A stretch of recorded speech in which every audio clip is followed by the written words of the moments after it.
Welcome back mga kabarangay dito po sa ating Barangay New Zealand na napapanood po sa ating online platform sa YouTube po ang ating AEF Online TV. At sa mga sandaling ito ay maswerte po tayo dahil makakapanayam po natin ang dalawa sa mga players po ng Pilipinas National Netball Team, ang Siklab. Dahil minarapat po natin na kausapin sila dahil parating na po ang team na ito dito sa Aotearoa, New Zealand next week, and they will be here for the next 10 days, I think, dahil sa kanilang intensive training na gagawin for the upcoming Southeast Asian Games sa December. So, ito po ang mga players. So, dalawang players ang ating makakapanayam. Unahin na natin si Thea Sena Rosa, originally from Iloilo, pero ngayon ay nasa Metro Manila. Hello, Thea. Magandang gabi. Magandang gabi po. O nga pala, hapon pa lang pala dyan, gabi na dito. Oo. So, Thea is one of the team members ng Siklab. May mga position ba yan, yung ganun? Yes, sir. Ano yung sa'yo? Anong position? Goal attack and goal shooter. Goal attack and shooter kasi matangkad itong si Thea. So, isa sa mga players na darating dito. At syempre si Daphne Texon, originally from Bulacan, pero nasa Metro Manila. Hi Daphne, magandang Hi sir, hapon. Good evening sir. At Daphne, ano ang iyong position na what position do you play sa Center po and in attack po, sir. Center and attack. Ayun. Now, just to put into context, originally yung mga parents nyo ay taga saan? Daphne, whereabouts yung connection mo sa atin? Yung father ko po taga Bulacan and yung mother ko po taga Manila lang po. Manila. And so you're staying in Manila now? Yes, sir. Okay. And Thea, ikaw naman ay you mentioned about Iloilo. Taga roon ba yung parents mo? Yes, sir. Both of my parents live and grew up in Iloilo, and I also grew up in Iloilo then. Then nung nag-college, saka lang ako nag-Manila. Okay, so nung nag-college na silang dalawa, nag-Manila na. Si Thea ay nag-aral sa NU, sa National University. Anong kinuha mo doon, Thea? BS Management po. Management si Thea? Basketball. Kapag naglalaro na. So is parang sports scholarship yon, parang gano'n? Yes po. Oh, wow. Alam ko, pinaka-winning team, women's team sa basketball, ang NU, di ba? After nung after ko graduate. Nung gumraduate ka, umangat na sila. Pero under kay Coach Pat ka pa rin noon, nung time na yun. That time, Coach Pat Aquino. Si Coach Pat. Okay. So si Thea ay naglaro sa NU, sa UAP. Samantala si Daphne naman, you played for Adamson. Yes, sir. Ano ang course mo sa Adamson, Daphne? Education po. Oh, BS okay. Education. BS Education. So anong major mo? PE, sir. So, are you practicing your being a teacher, Daphne? Nagtuturo ka ba ngayon? Nung college lang po, sir. Pero hindi. So, ngayon hindi na. Okay. And then si Thea, are you practicing yung management program or degree? Now, I'm into real estate kasi now. So, more on marketing and negotiation. Although, na-apply ko naman because of management. Parang business din siya. But so, So, kayo ay full-time kayong nasa Pilipinas Siklab, no? Kailan ka pa nag-start, Daphne, to be part of the team? 2023 lang po, sir, kami nag-start. Nag-netball. 2023, so, okay. 3 years pa lang po sa 3 years. netball. Yes. Bakit from basketball lumipat ka ng netball? Ano yung nag-attract sa'yo sa netball? Yung mga teammate ko po sa work ko po, naglalaro din po sila ng netball. So, Okay. And then when you immerse yourself, parang nagustuhan mo na siya na parang masaya po. Then yun po Masaya. na eventually nagiging love mo na din. Oo, nagiging ngayon national team ka Oo. na, nasa national team ka na no? Ikaw naman, Thea, how did you go into netball? Paano ka nag-start sa netball from basketball? Actually, I'm one of the pioneers sa netball. So, Wow. Okay. kasi the Singapore went here in the Philippines. They introduced netball. So, sila yan nila Coach Piao, tas yung other seniors namin before. And then, si Coach Piao, parang nag-meet lang kami somewhere. And then sabi niya, join ka ng training for netball. We're building a team. Try natin. And then, pupunta tayong Singapore. Mag-training tayo doon. They'll introduce netball kung paano laruin. And then, be exposed lang sa mga teams. And then, okay siya. Sobrang, that time kasi kakagraduate ko lang. So, sumakto na looking for a sport na pwede kong salihan. Kasi since basketball kasi nung time na yun, wala pa masyadong walang commercial leagues, wala ding teams na binibuild. So, I was looking for other sport na can maintain my fitness. And sanay ako na talaga, parang intensive yung physical activities. So, perfect yung timing talaga. So, I grabbed the opportunity. Then, doon na, nagtuloy-tuloy na kami nila Coach Piao. Ang dami na din napagdaanan. We went to Singapore, Korea. Marami na din intense trainings talaga. And then, actually, nung first time ko pala siyang laruin, I really fell in love with the sport. And wow. Tuloy-tuloy talaga ako. I mean, there were off days because I had to build my career then as a person. But at the same time, I always try to manage to stay in the team and be committed with the team. Guys, give me a typical day na yung sa training, no? So paano siya nag-uumpisa in your training for for a tournament or yung regular training nyo lang. Paano ano usually ang training nyo? Anyone can Daf, ikaw na Daf. Ikaw na, Tay. Nagturuan tuloy itong dalawa. Okay. Okay. Nag-start po na kami mag-training. Chismisan muna. Hindi naman. Nagpo-bonding lang before training. But now kasi since we're really preparing for SEA Games, nagkaroon na kami ng more trainings. We have 6 trainings a week. We have 4 days court training and 2 days na gym or runs.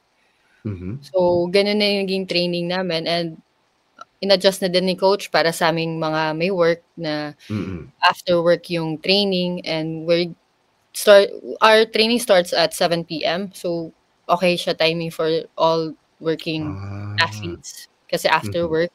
And then we end our training at 10 p.m. And the next day, we do weights 6 p.m. after work then. And Sunday is the rest day.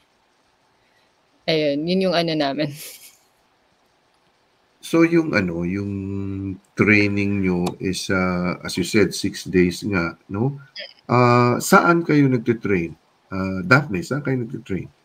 Sa Rizal Memorial po. Sa May Manila po, sa TAF. Doon po yung training na naman. So may netball court ang Rizal Memorial. Meron silang netball.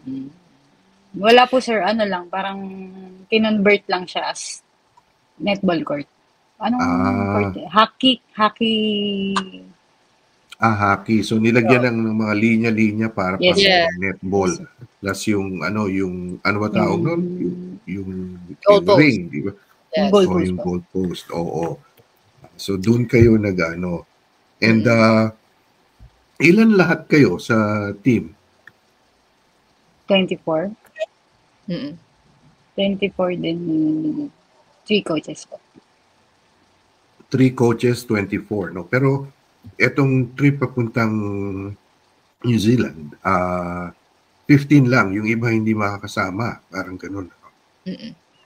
So pag halimbawa, pupunta na kayo sa tournament, ilan talaga yung players? 24 or 15 lang? 12. 12 lang po At 12 yung lang. official na dinadala na players. Line up, Ah, kumbaga. line up, parang basketball. And then, all the 12, pwede silang maglaro or Yes, sir. 10 Yes, lang. sir. Pwede. Parang basketball nga. Pwede. Yeah. Ano. Hmm. Yes po. Now, kasi naglaro kayo ng basketball, no? And then, netball na ngayon. So, may pagkaiba yan, di ba? So, what were the, yung adjustments na sa sarili nyo? No? You had to adjust kasi iba na yung, Ikaw, Daphne, how did you adjust from being a basketball player to a netball player? Netball.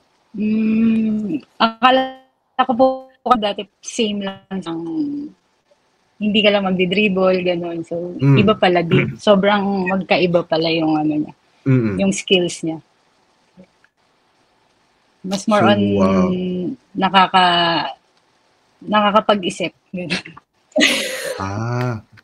Tsaka mabilis, no? Mabilis yung pag-iisip. Tsaka mo, diba? medyo technical siya masyado.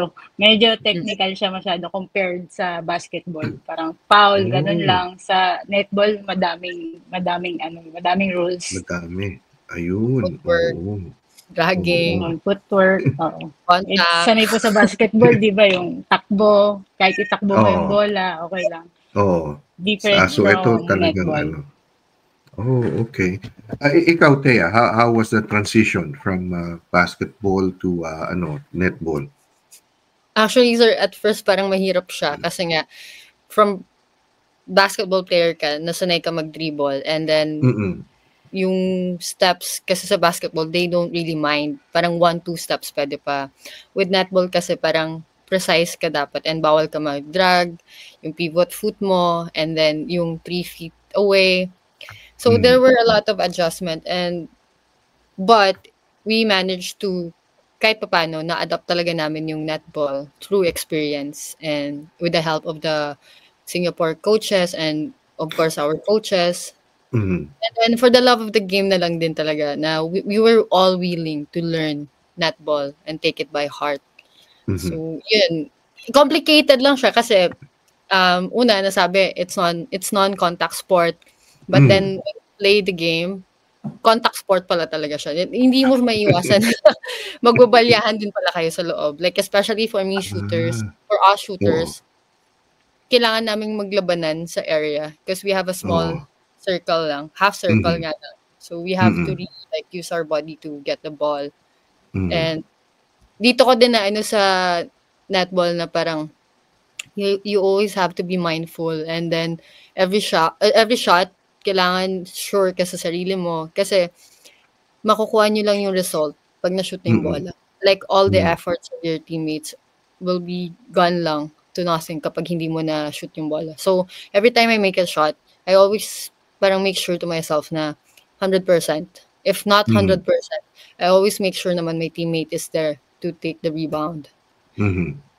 Vice versa din sa akin, whenever my shooter will shot the ball, I make sure that I'm in that area to get the rebound. So, it's nice to really play netball kasi dito sa netball, dito ko na you really have to have each other's back.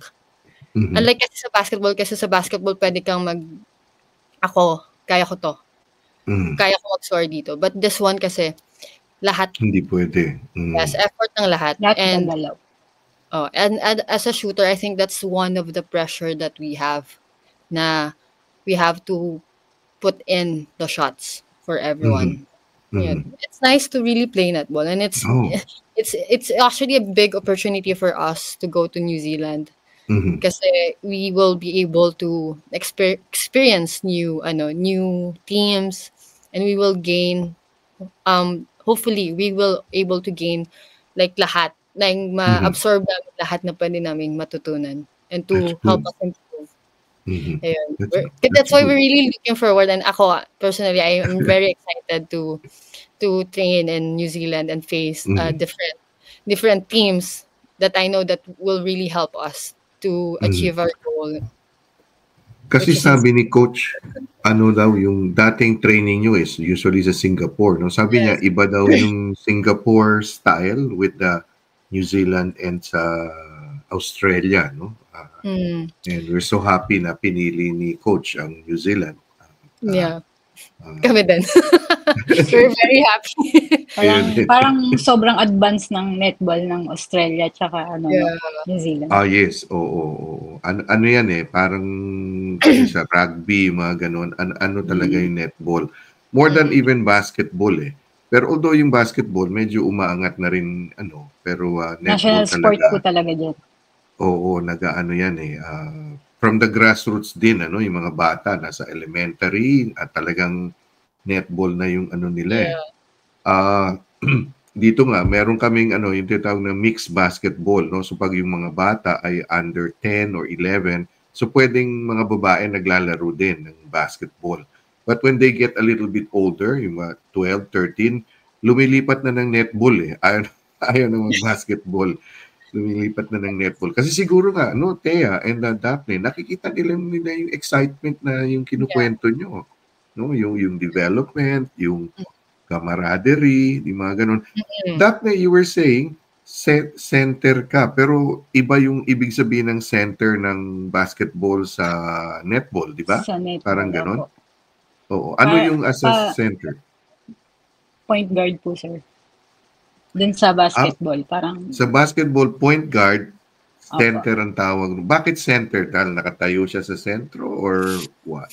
Dun po mag-start yung ball sa center pass. Okay. Center. Kasi di ba po yung basketball jump ball? Oo. Ayun yung okay, oo. Kasi ako talaga, I love basketball, no? Manood, ganun. Philippines noon. Pero, kasi dito sa New Zealand, walang network dito na kino-cover yung basketball. So, what they do is netball. Kaya, dun ako parang, sige na nga, netball na lang panoorin ko. At doon ako yung parang talagang nagustuhan ko na rin panoorin yung netball more than yung basketball. Basketball. Kaya nga nung nalaman ko na meron tayong Philippine netball team, I really look for the person to contact and shout out pala kay Coach Gallegos, no? Ano nga first name ni Sean? Sean? Si Coach, kasi siya yung una kong nag-reach out ako, and then tagal na yun, para pa yata yun, before COVID or after COVID ba yun. And then, yun nga, nung nalaman ko na si Coach na, yun naman si Coach Piao naman kami, yung magdadalawang taon na namin to pinaplano kasi talaga, of course, it takes a while naman kasi, di ba, yung logistics, yung gano'n. So, kayo ngayon will be in Aotearoa, New Zealand in a matter of less than a week. Nandito na kayo. So ano ay yung what are your thoughts on coming here? Kasi you mentioned already about the training and everything. Ano pa? Of course, you will be meeting our kababayan. So magkakaroon tayo ng meet and greet, mga ganun, mapapapictorials. Alam niyo naman dito, kami, talagang namimiss namin yung kung ano man ang dadating dito, talagang nandun kami. No? I think last week, yung mga Gilas Legends naman nandito, yung mga basketball naman. No? So, so what are your thoughts? No? Ikaw, Daphne, ano ba yung na-imagine nyo? Ano ba yung New Zealand? Parang gano'n. You're looking forward to? Excited po na yun, lalo na po yung mag-training kami dyan for netball. Kasi para sa amin yung New Zealand very advanced po sa netball So that's good. Ikaw naman, Thea. Of course, same lang din. I'm very excited to really train and learn more about netball and experience what the New Zealand team how they play. And then, of course, excited to meet the Filipino communities, and especially we're very grateful that you guys been supporting, like, yung trip na to, it will not be possible if weren't for you guys, and we're very grateful and we appreciate everything. And yeah, we would really love to meet all of the Filipino communities and Mhm. bond also at the same time. Kahit naman intensive training kami, we also want to, know the people that who are behind why Mhm. it happened, why Mhm. it's possible for us to go there. Right. Mhm. And also probably siyempre meron naman mga downtime yan. So enjoy the sights of New Yes. Zealand as much as Yeah. possible, no? Medyo malamig lang ngayon kasi we're still winter. So Oh my God, pero gano'ng kalamig, sir? Gano'n kalamig, sir, para ah Ready parang ready kami. kami. malamig eh. Kasi ako Kasi po matanda na dito, ako kaya umulan lang, malamig na eh. Opo. Like parang siguro mga 19. mga 10 yata, 10 ba? 15 degrees parang ganun na oo. Tsaka umuulan din. But yeah, we're looking forward to see you and then to see you play and also to interact with you, no? Si Thea po ay matangkad po itong si Thea, mas matangkad sa akin to ng 1 inch. So pero may mas matangkad pa sa kanya, 'di ba? Yung parang 6-footer yung isa, no? Yes, sir. Yung isang Yes, player sir. nyo.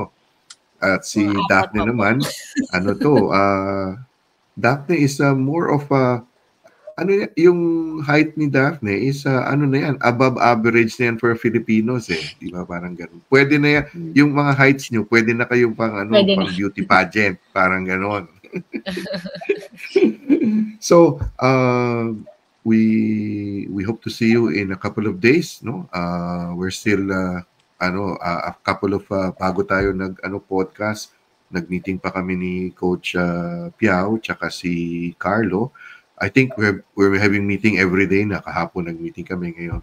Tapos kasi we want to may mga syempre alam mo yung mga logistics kailangan ayusin para we want you to gusto sana namin na kayo mag-focus lang talaga sa training and huwag niyo na isipin yung anong kakainin namin, anong gagawin namin, parang gano'n. So Yeah, thank you po. focus kayo sa Thank you, sir. and the community will be behind you. Thank you. And also yung mga eskwelahan na yan na pupuntahan nyo, may mga Filipino students din dyan. I don't know if they're playing, but once they know na nandyan ang Philippine team, mukhang siguradong manuno. I-announce naman namin the Philippine National Netball Team will be at Avondale College, blah blah blah, and Diyan sa Avondale, maraming Pilipino diyan. 50% yata yung diyan. Malaking eskwelahan yan eh. Wow. Pag sinabi kasing college, high school yan, no? Kasi sa ating college eh. O dito, pag sinabing college, high school kasi British eh. Yes. So University. yun ang sa atin pag college nasa uni na eh, di ba? Yes. Dito pag uni ang tawag nila, nasa university. And knowing that Daphne is also a teacher, hopefully mamimit mo rin ibang mga teachers dito. Meron tayo dito si Ellen Bernardo. Shout out kay Ellen. Nag-reach out sa kanya kasi PE teacher siya sa Pilipinas. PE teacher siya dito at netball coach siya ng skulahan nila. So sabi ko, uy Nanet, Ellen, tayo ng tayo pero hindi ako maglalaro. Tayo ng Filipino team para kalabanin yung dadating na mukhang hindi yata mabubuo eh, but that's fine. You will meet them, no, yung mga teachers na nagtuturo ng PE, no. Malay mo yung parang ma-introduce nila yung netball or whatever na kasi yun naman talaga gusto namin eh, magkaroon ng good connection, interaction even after nito ay mag-ano pa rin tayo ng to help your team. So, good luck and looking forward sa inyo. Hopefully ay ilang tulog na lang. Sasabihin ko kay coach kung anong gaano kalamig na yun. Mas lalo po kaming na-excite. Although itong part dito kasi ang Auckland nasa North Island, wala kasi kaming snow dito. Pero pag yung malamig talaga, yung makikita mo yung frost, no, yung sa mga bintana, sa mga So malamig po talaga. Malamig talaga. Malamig talaga. Oo, malamig talaga. So all the best sa inyo. Good luck, ha? Thank you, sir. ano to, yung looking forward to have you here in Aotearoa, New Zealand. Maraming salamat, Thea, at maraming salamat, Daphne. Maraming At salamat din po, sir. Yes, Thank you, nagpapasalamat din sir. ako sa ating mga listeners and viewers dahil pinayagan nyo kami pumasok sa inyong mga tahanan, sa inyong mga puso, sa mga panahon nito para sa Barangay New Zealand. Ako po yung Direk Rene, yung Kuya Rene. Maraming salamat. Thank you. Take care and God bless.